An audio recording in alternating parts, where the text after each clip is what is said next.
Au cours des dernières décennies, l'action humanitaire s'est profondément modifiée.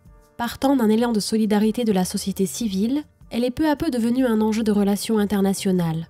Les acteurs se sont diversifiés, ONG, Croix-Rouge, Nations Unies, mais aussi bailleurs de fonds et services spécialisés de l'État. L'action humanitaire de la France, c'est deux choses. C'est bien évidemment l'expression de notre solidarité vis-à-vis des peuples victimes de catastrophes, mais c'est aussi l'exercice de notre responsabilité à l'échelle du globe. Donc nos interventions sont mondiales, en Afrique majoritairement, mais également dans la Caraïbe, en Asie du Sud-Est, mais avec une obligation malgré tout de se concentrer sur les crises les plus aiguës, la Syrie, le Mali, la Centrafrique, et avec des instruments qui sont à la fois des instruments nationaux, les moyens dont dispose l'État français à travers des fonds qui sont dédiés, mais également à travers les moyens que l'on met dans le cadre européen. Ainsi, dans les catastrophes naturelles et les conflits, de nombreux acteurs sont engagés auprès des populations les plus vulnérables. Mais le temps est loin où la volonté de s'engager suffisait. L'accès aux populations est difficile, les ONG sont prises pour cible, l'efficacité de l'aide est questionnée. Les organisations humanitaires françaises ont souhaité rappeler ici un certain nombre de principes fondamentaux et interpeller leurs partenaires pour ouvrir cette deuxième conférence nationale humanitaire. Les récentes crises aux Philippines et au Sahel nous rappellent que l'intensité et la fréquence des catastrophes naturelles se sont aggravées. Le changement climatique combiné aux évolutions démographiques a contribué à accroître considérablement l'exposition des plus vulnérables. Il est urgent de se mobiliser collectivement pour faire face à ces bouleversements. La société civile et les communautés doivent être associées aux politiques nationales et régionales de prévention et de réduction des risques et des réponses à apporter lors de catastrophes sur leur territoire. Nos organisations doivent agir en partenariat avec ces communautés afin de définir avec elles les risques présents et à venir et renforcer leur capacité à s'adapter, résister et à se redresser.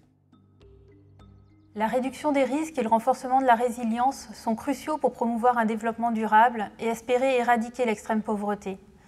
Ils doivent faire partie intégrante de l'agenda international post-2015. Il est urgent aujourd'hui que les États prennent des engagements forts vis-à-vis du changement climatique et qu'ils investissent massivement pour sauver des vies demain.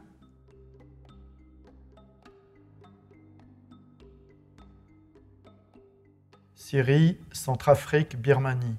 Ces trois crises montrent, s'il le fallait encore, que le monde est en perpétuelle mutation. Dans ce contexte, le modèle des French Doctors est-il encore adapté?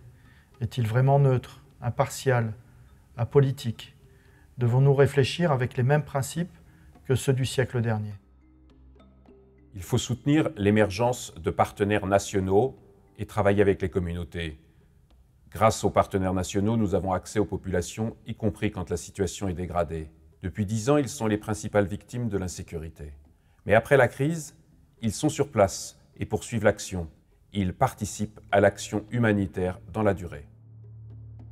Les principes humanitaires sont des enjeux concrets de sécurité.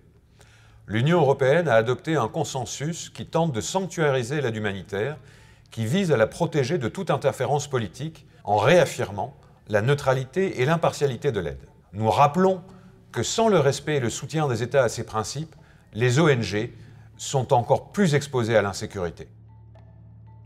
Le droit international humanitaire relève de la responsabilité des États. Ils sont responsables de l'appliquer et de le faire appliquer. Ce droit constitue le premier rempart pour la protection des populations civiles. Ces non-respects, ou plus grave, ces remises en cause, représentent un risque majeur pour les populations et une entrave supplémentaire à l'action humanitaire.